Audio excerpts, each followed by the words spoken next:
Kamusta? Ngayong araw ika-115 anibersaryo ng kapanakan ni Epifanio de los Santos o mas kilala bilang Dong Panyong o Dong Panyo.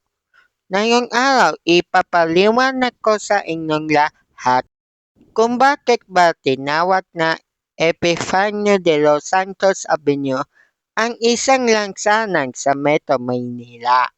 Ang lansangan ay ipinalanan kay Epifanio de los Santos y Cristobal o mas kilala bilang Dong Panyo, isang tanyag na Pilipino manlalaglasay, manunulat, abogado, politiko at eskolar mula sa probinsya ng Rizal.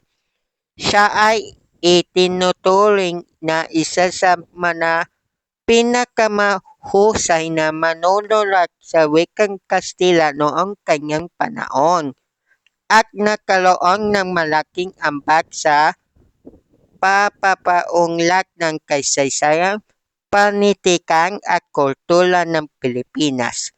Naging direktor din siya ng kawanian ng aklatang at museo at kinikilala bilang unang Pilipino naging kasapi ng mga tanyag na akademya sa Espanya para sa kasaysayan at wika.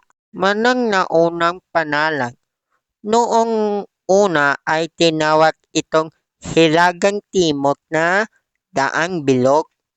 Pagkatapos ay binalitan ng Avenida 19 de Junio bilang paggunita sa kaalawang ni Dr. Jose Rizal at kalauna ay tinawag na Highway 54 noong kalagitnaan ng dekadang 1950s. Okay, ito po ang mga naunang panalang ng EDSA noong panahon. Meron tayong Avenida 19 de Junio, Highway 54 at Hilagang Timog na Daang Bilog. Okay? Bago siya maging EDSA o Epifanio de los Santos Avenue. Desisyon na palitan ang panalan. May mga paukalang panalang ito kay Rizal, nulik ang mga mamamayan at samahan mula sa Rizal pati na rin ang mga samahan ng kasaysayan at panitikan ay nagsulong ng panalanan ito kay Epifanio de los Santos dahil sa kanyang malaking kontribusyon at pagiging anak ng Rizal.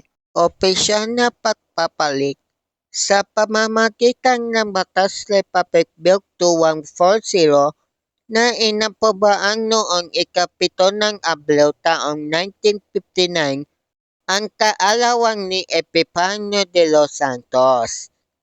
Ang lansangan ay opisyal na tinawag na Epifanio de los Santos Avenue o EDSA para sa madaling pagtawag. Bukod sa pagiging paunahing daanan sa Metro Maynila, ang EDSA ay naging tanyag din bilang saksi ng mga mahahalagang pangyayari sa kasaysayan ng bansa, tulad ng Revolusyon ng Lakas ng Bayan noong 1986.